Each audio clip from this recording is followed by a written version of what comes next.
Et voici le moment que vous attendez tous, celui du quiz. Les prix que vous pourrez ne pas gagner en ne jouant pas à ce quiz sont: troisième prix, une place d'office de candidat aux primaires de la gauche. Ne vous inquiétez pas, c'est juste pour légitimer le bousin. Votre mission, si vous décidez de l'accepter, sera de développer des théories et des idées aussi généreuses et belles qu'une chanson de Graham Wright, pour finir, à la fin, par donner votre soutien à des théories et des idées aussi belles qu'une chanson de Michel Sardou. Deuxième prix, une place d'office de candidat aux primaires de la droite. Ne vous formalisez pas, c'est pour qu'il y ait au moins un candidat avec un casier judiciaire vierge.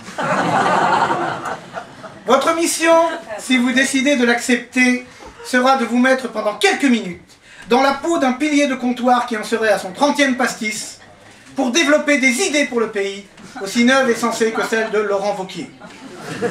Ah oui, j'ai oublié de vous dire, si vous atteignez le stade du délirium tremens, vous devenez président de région. Et enfin, premier prix, une place d'office chez les primaires de l'extrême droite. Votre mission, si vous l'acceptez, sera de manger une banane, de savoir vous servir d'un point américain et de savoir trinquer avec Karine Le Marchand. Première question. D'après Nicolas Sarkozy, pour s'assimiler, les Français issus de l'immigration devraient considérer que leurs ancêtres sont les Gaulois. Oui. Quelle sera la deuxième étape de cette assimilation? Petit A, les jeunes des cités devront prendre comme deuxième langue vivante le patois. Petit B, les primo-arrivants devront apprendre à lire dans les mémoires de Johnny Hallyday, en conservant les fautes de français, sinon c'est pas du jeu. Ou petit C, les jeunes de retour de Syrie devront impérativement, avant de rentrer chez eux, goûter des tripes à la mode de Caen. Putain, ça je sais pas si la Convention de Genève acceptera ça. Nicolas Sarkozy, encore lui, se plaint du sentiment d'insécurité vécu par les Français. Comment résoudre ce sentiment d'insécurité? Petit A, en invitant moins souvent Sarkozy à la télé. Petit B, en invitant moins souvent la télé chez soi, c'est-à-dire l'éteindre.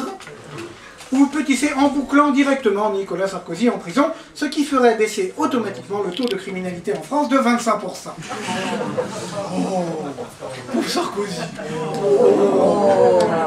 Ah, c'est la première fois que j'ai une table commandée par les Républicains. Ah non mais moi je suis pas contre, hein, c'est eux qui ont l'argent. J'ai envoyé à payer comme tout le monde, on se voit après. Hein.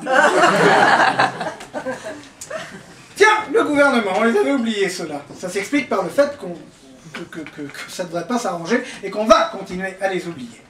Figurez-vous que depuis 6 mois, les hauts fonctionnaires des ministères et de l'Élysée se cassent pour se recaser ailleurs. Bientôt, ça va être le tour de leur patron, évidemment. Que vont-ils devenir? Petit A, Myriam El Khomri deviendra chroniqueuse chez Cyril Hanouna.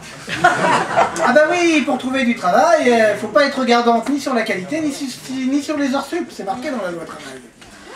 Petit B, Manuel